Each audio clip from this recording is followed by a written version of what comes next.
എന്റെ അടുത്ത് ഞാൻ പറഞ്ഞതാണോ പോരുതായിരുന്നു? അതൊക്കെ പറയുന്നൊന്നും കേക്ക്. അത് നീ ഒരു കോപ്പരി പറയണ്ട. നിന്റെ അടുത്ത് ഞാൻ പറഞ്ഞിട്ടുള്ളതല്ലേ പണ്ട് ആമ്പിളാറോട് സിനിമയ്ക്ക് പോരുതെന്ന്. അതൊക്കെ പറയും. അവരെന്റെ ഫ്രണ്ട്സ് ആണ്, എന്റെ ക്ലാസ്മേറ്റ്സ്. അവര് സിനിമയ്ക്ക് പോകാൻ വിളിച്ചു, ഞാൻ പോയി, അത്രേ ഉള്ളൂ. ഞാൻ കുറെ ഒഴിവ് പറഞ്ഞു നോക്കി, പക്ഷെ അവർ സമ്മതിച്ചില്ല. ഫ്രണ്ട്സ് നിനക്ക് എന്നെക്കാൾ ഇമ്പോർട്ടന്റ് നിന്റെ ഫ്രണ്ട്സാ അല്ലേ? ഇമ്പോർട്ടൻസ് നീ ഫ്രണ്ട്സിനാ കൊടുക്കുന്നതല്ലേ? സുബി, ഞാൻ അങ്ങനെയല്ല പറഞ്ഞത്. എനിക്ക് ലോകത്തിൽ ഏറ്റവും വലുത് നീ തന്നെയാ. ഓക്കെ, സിനിമയ്ക്ക് പോയപ്പോ നീ ആരുടെ കൂടെ ഇരുന്ന് എങ്ങനെയാ ഇരുന്നേ? സിനിമ നിനക്ക് ഇഷ്ടപ്പെട്ടോ? സുബി, ഞാൻ രേഷ്മയുടെ അനിയത്തിന്റെ കൂടെ ഇരുന്നത്. നിനക്ക് സംശയം ഉണ്ടെങ്കിൽ അവരെ വിളിച്ച് ചോദിച്ചോ. നമ്പർ കയ്യിലില്ലേ? ഞാൻ അന്വേഷിക്കുന്നുണ്ട്, നല്ല രീതിക്ക് അന്വേഷിക്കുന്നുണ്ട്. അവിടെ നീ ഏതെങ്കിലും പയ്യന്മാരായിട്ട് മിണ്ടിന്ന് ഞാൻ അറിഞ്ഞ നീതു ഞാൻ ജീവിച്ചിരിക്കത്തില്ല. സുബി, ഞാൻ ആരോടും മിണ്ടിയിട്ടില്ല. ഇങ്ങനൊന്നും പറയല്ലേ, എനിക്ക് പേടിയാവും.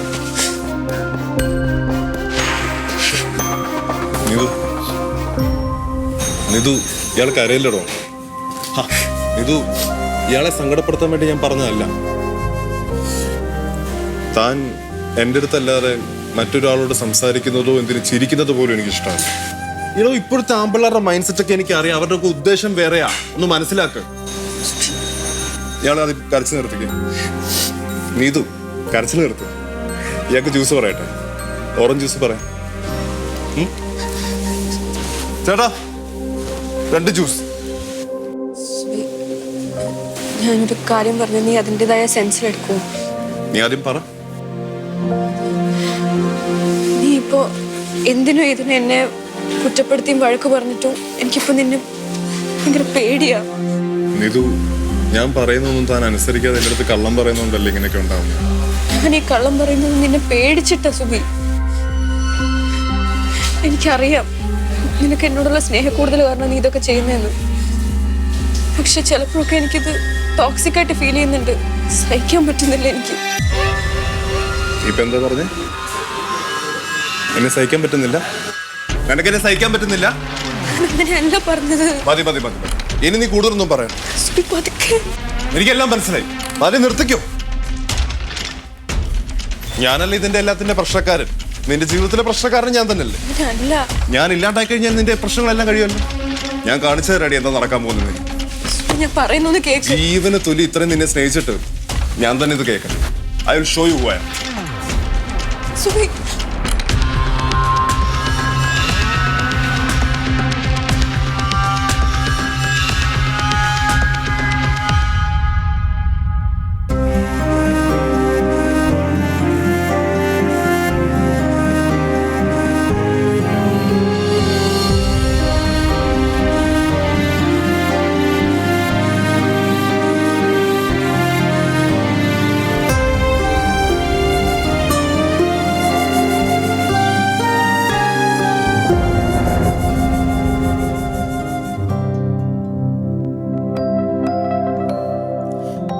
മോള് വരുന്ന കാര്യം നീതു പറഞ്ഞില്ലേ? ഇല്ല മാമി, അവൾക്കൊരു സർപ്രൈസ് ആയിക്കോട്ടെ എന്ന് വിചാരിച്ചു. എങ്ങനെയുണ്ട് എൻ്റെ ബാംഗ്ലൂർ ജീവിതമൊക്കെ? ഓ, ഒന്നും പറയണ്ട. 5-6 മാസമായില്ലേ. എനിക്ക് ഒരേ സ്ഥലത്ത് തന്നെ നിന്ന ബോറടിക്കും. പിന്നെ ജോലിക്കാരി ആയിപ്പോയില്ലേ. നീതു തന്നെ വന്ന് എങ്ങോട്ടും പോകത്തില്ല. ആ പഴയ കളിയും ചിരിയും ഒന്നുമില്ല. എന്താ എപ്പോഴും ഒരു മൗനോ? മീനോ, നീ എപ്പത്തി? ഓ, അപ്പൊ എന്നെ ഓർമ്മയുണ്ട്. ഞാൻ ഇവിടുന്ന് 1000 തവണ അവളെ വിളിച്ചു. ഒരു തവണ പോലും കോൾ എടുക്കത്തില്ല.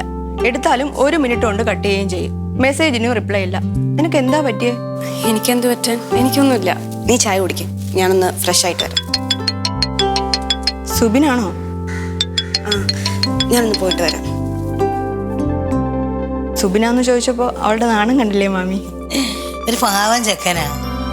അവളെ വിളിച്ചിട്ട് കിട്ടിയില്ലെങ്കിൽ ഉടനെ തന്നെ എന്നെ വിളിക്കും. കല്യാണം ഉടനെ കാണോ?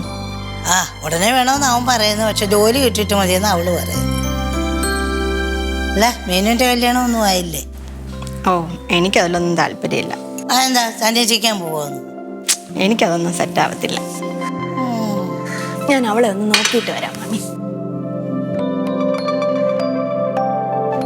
ഈ പിള്ളേരൊക്കെ എന്താ ഇങ്ങനെ? അവരായി അവരുടെ പാടായി.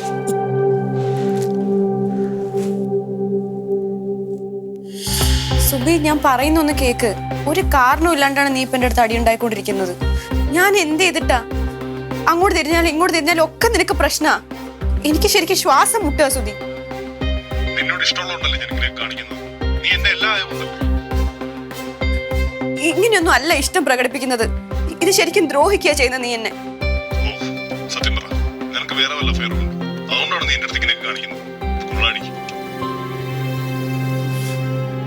എനിക്ക് വേറെ ആരോടും ഇഷ്ടമൊന്നും ഇല്ല. നീ എന്തൊക്കെയാ ഈ പറയുന്നത്? എനിക്ക് കുറച്ച് സമാധാനം തരുമോ നീ? ഞാൻ ചത്തു കഴിഞ്ഞാൽ നിനക്ക് സമാധാനം കിട്ടുമല്ലോ. സുധി, എന്താ ഇത്? ഹലോ,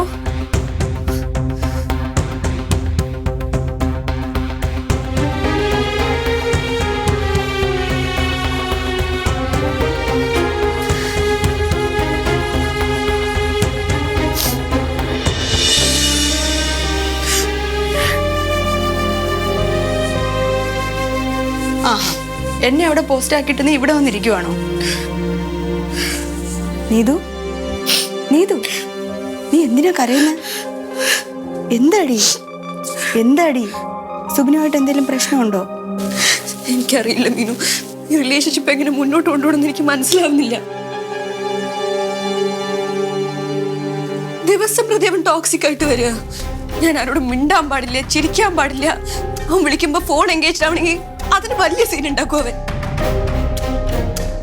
എനിക്ക് ശ്വാസം മുട്ടുക, ശരിക്കും മടുത്തു. ഓ, ഇതായിരുന്നു ഇത്. നിനക്ക് അവനോട് തന്നെ ഓപ്പൺ ആയിട്ട് പറയാൻ പാടില്ലായിരുന്നോ? ഞാൻ എത്ര വട്ടം പറഞ്ഞെന്നറിയോ നിനക്ക്? ഞാൻ എന്ത് പറഞ്ഞാലും അവനത് മാനിപ്പുലേറ്റ് ചെയ്ത് അത് വലിയ സീനാക്കും. എന്ത് ചെയ്താലും പ്രശ്നമായി. എനിക്കറിയില്ല ഞാൻ എന്താ ചെയ്യേണ്ടത് ഇനി. ഇപ്പൊ ഇങ്ങനെയാണേൽ കല്യാണം കഴിഞ്ഞപ്പോൾ ഇത് എങ്ങനെ അഡ്ജസ്റ്റ് ചെയ്ത് പോകുന്ന? എനിക്കത് ആലോചിക്കുമ്പോൾ നല്ല പേടിയുണ്ട് മീനു. ഇങ്ങനെ ടോക്സിക് ആയ ഒരാളെ കല്യാണം കഴിഞ്ഞ് എങ്ങനെ അഡ്ജസ്റ്റ് ചെയ്യുമെന്ന് എനിക്ക് ഒരു പിടിയും കിട്ടണില്ല. എനിക്കെന്താ ചെയ്യേണ്ടതെന്ന് അറിയില്ല. എടി, ഇത് സ്നേഹമൊന്നുമല്ല, ഇതൊരു തരം ടോക്സിക്കാ. അത് സ്നേഹമായിട്ട് നീ തെറ്റിദ്ധരിക്കുകയും വേണ്ട. നീ പറഞ്ഞത് വെച്ച് നോക്കിയാൽ സുബിനൊരു പ്രത്യേക തരം ക്യാരക്ടറാ. ചുറ്റും സന്തോഷിക്കാൻ എത്ര റീസൺസ് ഉണ്ടെങ്കിലും അതിൽ നിന്ന് സങ്കടപ്പെടാനുള്ള എന്തെങ്കിലും കണ്ടെത്തും, എന്നിട്ട് പ്രോബ്ലംസ് ക്രിയേറ്റ് ചെയ്യും. ഇതൊരു തരം മാനസികാവസ്ഥയാ. ശരിക്കും പറഞ്ഞാൽ ഇങ്ങനെ പോലെയുള്ളവർക്ക് റിലേഷൻഷിപ്പ് ഒന്നും സെറ്റ് ആവത്തില്ല. അഥവാ ഉണ്ടെങ്കിൽ തന്നെ അതൊരു ഹെൽത്തി റിലേഷൻഷിപ്പും ആയിരിക്കത്തില്ല. അവൻ എന്നെ എല്ലാത്തിനും സംശയം. അതെനിക്ക് നേരത്തെ മനസ്സിലായ കാര്യം. എൻ്റെ ഫ്രണ്ട്സൊക്കെ വിളിക്കുമ്പോൾ അവൻ ഫോൺ കട്ട് ചെയ്യാതെ വെക്കാൻ പറയും. എന്നിട്ട് അത് മൊത്തം ഇരുന്ന് കേൾക്കും. എൻ്റെ ഫ്രണ്ട്സിനൊക്കെ റിലേഷൻഷിപ്പ് ഉണ്ട്. അവരൊന്നും സുബിയെ പോലെ അല്ല. ഭയങ്കര ടോക്സിക്കായി വരും. എനിക്കറിയില്ല.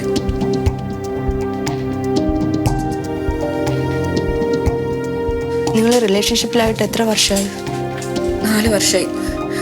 ആദ്യമൊന്നും അവനിങ്ങനെ അല്ലായിരുന്നു. ഭയങ്കര പാവമായിരുന്നു. പിന്നെ എനിക്ക് തീരെ സഹിക്കാൻ പറ്റാതായി. ഭയങ്കര ടോക്സിക് അവനിപ്പോൾ. നിങ്ങളുടെ റിലേഷൻഷിപ്പിന്റെ ആദ്യ ടൈമിലൊക്കെ നിന്റെ സോഷ്യൽ മീഡിയ അക്കൗണ്ട് പാസ്വേഡൊക്കെ നീ അവന് കൊടുത്തിരുന്നോ? അത് ഞാൻ റിലേഷൻഷിപ്പിന്റെ ജെന്യൂനിറ്റി പ്രൂവ് ചെയ്യാനായിട്ട് ചോദിച്ചപ്പോൾ കൊടുത്തു. ഞാൻ ഓൺലൈൻ വന്ന അവൻ അപ്പം അറിയും. ശരിക്കും എല്ലാത്തിനും എനിക്കിപ്പോൾ റെസ്ട്രിക്ഷൻസാ. ജയിലിലിട്ട പോലെ എൻ്റെ അവസ്ഥ ഇപ്പം. എനിക്ക് ഇഷ്ടമുള്ള ഒരു ഡ്രസ്സ് ഇടാനുള്ള സ്വാതന്ത്ര്യം പോലും എനിക്കില്ല. എല്ലാ പെൺപിള്ളേർക്കും പറ്റുന്ന അബദ്ധം നിനക്കും പറ്റി. റിലേഷൻഷിപ്പിന്റെ ആദ്യ ടൈമിലൊക്കെ അവർ പറയുന്നതെല്ലാം വെള്ളം തൊടാണ്ടങ്ങ് വീഴുന്നു. സ്നേഹിക്കുന്ന ആദ്യ സമയത്തൊക്കെ അങ്ങോട്ടും ഇങ്ങോട്ടും ഓവർ പൊസസീവ്നെസ് കാണിക്കും. ഇപ്പോൾ സ്നേഹത്തിന്റെ പേരും പറഞ്ഞ് അവൻ നിന്റെ മുഖത്തടിച്ചാലും നീ കൊണ്ടുകൊണ്ടിരിക്കും. ഇപ്പൊ അവനത് മുതലെടുത്ത് തുടങ്ങിയപ്പോൾ നിനക്ക് പറ്റാണ്ടായി. നീ പറഞ്ഞ ശരിയാ മീനു. അവൻ വഴക്കിട്ടാലും എന്തു പറഞ്ഞാലും അടിച്ചാലും ഒക്കെ ഞാൻ സഹിക്കുമായിരുന്നു. സ്നേഹം കൊണ്ടിട്ടാന്ന് വിചാരിക്കുമായിരുന്നു. എനിക്കിപ്പോഴും അറിയാം അവൻ എന്നെ വലിയ ഇഷ്ടമാണ്. അത് ഓർത്ത് മാത്രമാണ് ഞാൻ എത്ര പറ്റാഞ്ഞിട്ടും പിടിച്ചു നിൽക്കുന്നത്. അല്ല, അപ്പൊ എന്താ നിന്റെ ഫ്യൂച്ചർ പ്ലാൻ? എനിക്കറിയില്ല മീനു. നിനക്ക് ഇനിയും സമയമുണ്ട് നീതു. ഇത്രയും ടോക്സിക് ആയ ഒരു റിലേഷൻഷിപ്പിൽ എന്തിനാ നീ കടിച്ചു തൂങ്ങി കിടക്കുന്നത്? എല്ലാം സഹിച്ച് ക്ഷമിച്ചും കല്യാണം കഴിയുമ്പോൾ ശരിയാവുമെന്ന് വിചാരിക്കും. പക്ഷെ കല്യാണം കഴിയുമ്പോൾ ജീവിതം തന്നെ പോയി കിട്ടും. നിനക്കറിയാലോ വിവേകിനെ. എനിക്ക് അവനെ ഇഷ്ടമായിരുന്നു, അവൻ എന്നെ ഇഷ്ടമായിരുന്നു. പക്ഷെ പോകെ പോകെ അവൻ ടോക്സിക്കായി മാറിയപ്പോൾ ഞാനത് തുറന്നു പറഞ്ഞ് ഞങ്ങൾ ബ്രേക്കപ്പായി.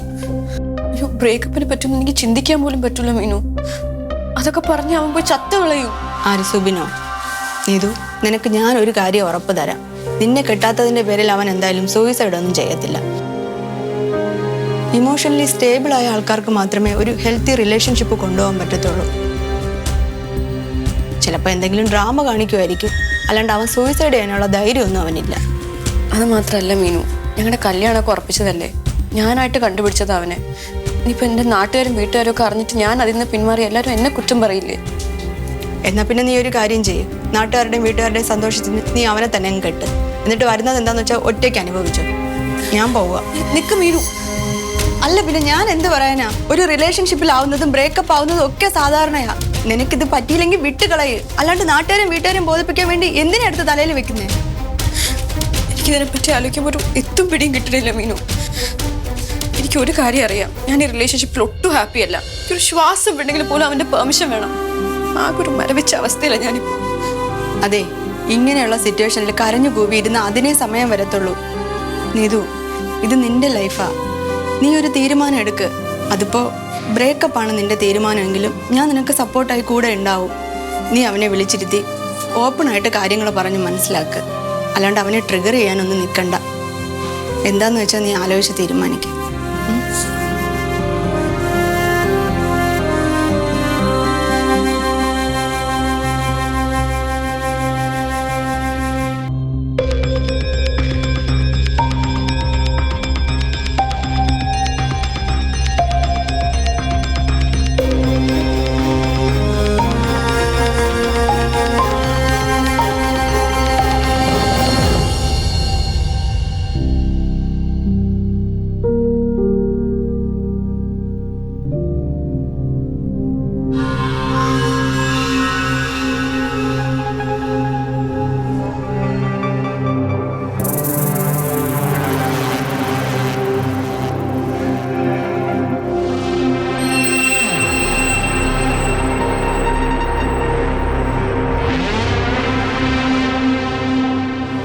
നീ ആരെ കാണിക്കാൻ വേണ്ടിയിട്ടാണ് ഇതുപോലത്തെ ഡ്രസ്സിലൂടെ ഇങ്ങോട്ട് വന്നേക്കുന്നത്?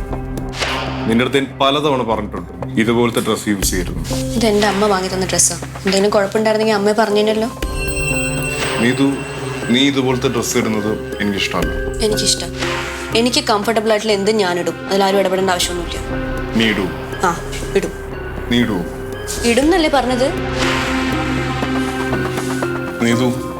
നീ വന്ന് എൻ്റെ അടുത്ത് സംസാരിക്കുന്ന രീതി, പെരുമാറുന്ന രീതി ഒട്ടും എനിക്ക് വില തരാത്ത രീതിയിലാണ്. നിന്റെ തോന്നലാണ് സുബി. ഞാൻ നിനക്ക് വില തരുന്നോണ്ട് മാത്രമാണ് ഇന്ന് നിന്റെ മുന്നിൽ ഇവിടെ ഇരിക്കുന്നത്. എനിക്ക് നിന്നോട് കുറച്ച് കാര്യങ്ങൾ പറയാനുണ്ട്. പറഞ്ഞു. 4 വർഷം നമ്മുടെ റിലേഷൻഷിപ്പ് തുടങ്ങിയിട്ട് അന്ന് തൊട്ട് ഇന്ന് വരെ ഞാൻ നിന്നോട് ജെന്യൂനായിട്ട് മാത്രമേ നിന്നിട്ടുള്ളൂ. എനിക്കറിയാം സ്നേഹക്കൂടുതൽ കാരണം നീ ഇങ്ങനെയൊക്കെ പെരുമാറുന്നെന്ന്. പക്ഷെ ചിലപ്പോഴൊക്കെ നിന്റെ ഈ സ്നേഹക്കൂടുതൽ കാരണമുള്ള പെരുമാറ്റേ എനിക്ക് തീരെ സഹിക്കാൻ പറ്റുന്നില്ല. നീ കുറെ ആയാലോടി സഹിക്കാൻ പറ്റുന്നില്ല പറയാൻ തുടങ്ങിയിട്ട്. ഇനി സഹിക്കാൻ പറ്റുന്നില്ലെങ്കിൽ കളഞ്ഞിട്ട് പോണോടി. വെറുതെ നശിപ്പിക്കാൻ പോവാൻ തന്നെയാ വന്നത്. നേരിട്ട് വന്ന് പറഞ്ഞിട്ട് പോകുന്നതല്ലേ എൻ്റെ ഒരു മര്യാദ.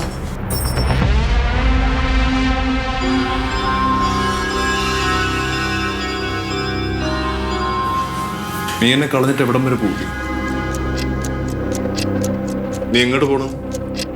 എന്നെ കളഞ്ഞിട്ട് എങ്ങോട്ടാണ് നീ പോന്നേ? അതൊക്കെ സുബി ആൾക്കാർ ശ്രദ്ധിക്കണം. സ്വന്തം ജീവനെ പോലെ ഞാൻ നിന്നെ സ്നേഹിച്ചിട്ട് ഞാൻ തന്നെ ഇതൊക്കെ അനുഭവിക്കണമല്ലോ. ഒരു കാര്യം ചെയ്യ്, ഞാൻ ചത്തു കഴിഞ്ഞാൽ നിന്റെ എല്ലാ പ്രശ്നം തീരുമല്ലോ. ഞാൻ ചാവാം, അതായിരിക്കും നല്ലത്.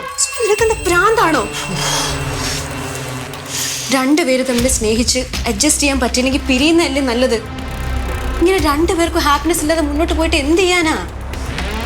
കല്യാണം കഴിഞ്ഞ് ഇങ്ങനെയൊക്കെ മുന്നോട്ട് പോകാൻ എനിക്ക് പറ്റില്ല സുബി. എനിക്ക് ഇത്ര ടോക്സിക് നേച്ചർ പറ്റില്ല.